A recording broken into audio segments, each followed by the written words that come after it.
Jail के ताले खुलेंगे, बाहुबली अमरमणि छूटेंगे, 2024 में बदल जाएंगे पूर्वांचल के सियासी समीकरण। 2024 की लड़ाई क्या है? अमरमणि त्रिपाठी की रिहाई के पीछे की सच्चाई। यूपी में अब होगा बड़ा खेल। बिहार में आनंद मोहन, यूपी में अमरमणि त्रिपाठी। बाहुबलियों पर आखिर क्यों मेहरबान है सरकारें?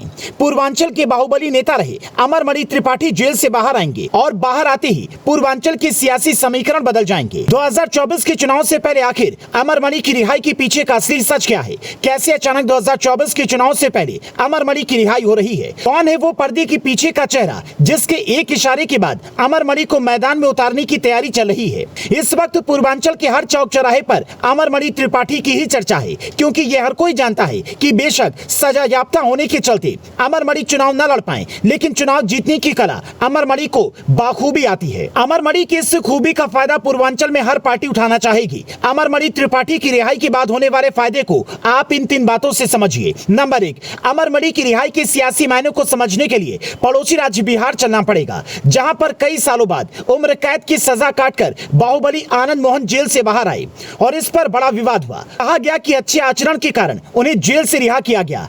हर कोई जानता है कि आनंद मोहन ठाकुर वोटों की गोटियां फिट कर सकते हैं। नंबर 2, आनंद मोहन की तरह ही अमरमणि त्रिपाठी भी बाहुबली नेता हैं। अमरमणि त्रिपाठी पूर्वांचल के बड़े बाहुबली नेता माने जाते हैं और पूर्वांचल की ब्राह्मण वोटों को इधर से उधर करने की ताकत रखते हैं। लेकिन अब सबसे बड़ा सवाल खड़ा होता है कि अमरमणि की रिहाई से कौन सी पार्टी को फायदा होगा? तो ये भी समझिए। दरअसल पिछले कुछ सालों में यूपी के पूर्वांचल की राजनीति 360 डिग्री बदल गई है और अब वहां पर एक ही पावर सेंटर है जिन्हें लोग बाबा कहते हैं। बाबा का मतलब यूपी के मुख्यमंत्री योगी आदित्यनाथ। सीएम रहते हुए उन्होंने जो अपनी छवि बनाई, उस फ्रेम में अमरमणि त्रिपाठी की कोई गुंजाइश नहीं है। लेकिन कहते हैं कि राजनीति में ना तो कोई दोस्त होता है ना ही दुश्मन। कहा जाता है कि सूबे में जिसकी सरकार अमरमणि उसके ही हो जाते हैं। एक दौर था जब अमरमणि त्रिपाठी सपा संस्थापक मुलायम सिंह यादव की नाक के बाल बन गए थे और पूर्वांचल में उनके चहेते नेताओं में से एक थे। तो कल्याण सिंह और मायावती के साथ भी अमरमणि त्रिपाठी की नजदीकियां रहीं। एक वक्त में पूर्वांचल की सियासत में उनकी तूती बोलती थी। लेकिन अब सवाल खड़ा होता है कि क्या अमरमणि बीजेपी का दामन थामेंगे? साथ ही क्या पूर्वांचल के ब्राह्मण अमरमणि का साथ देकर उनके कहने पर वोट करेंगे? पूर्वांचल में ब्राह्मण और राजपूत के बीच में वर्चस्व की लड़ाई लंबे समय से चली आ रही थी।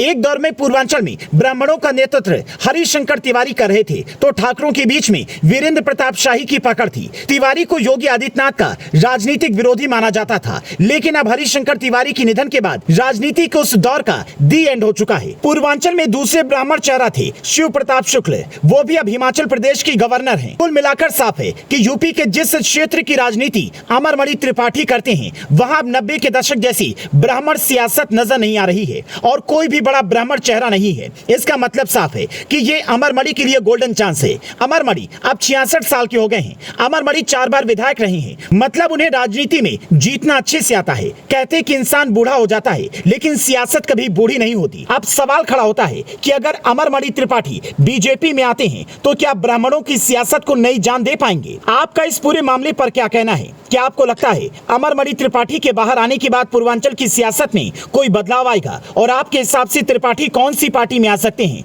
कमेंट कर हमें जरूर बताएं।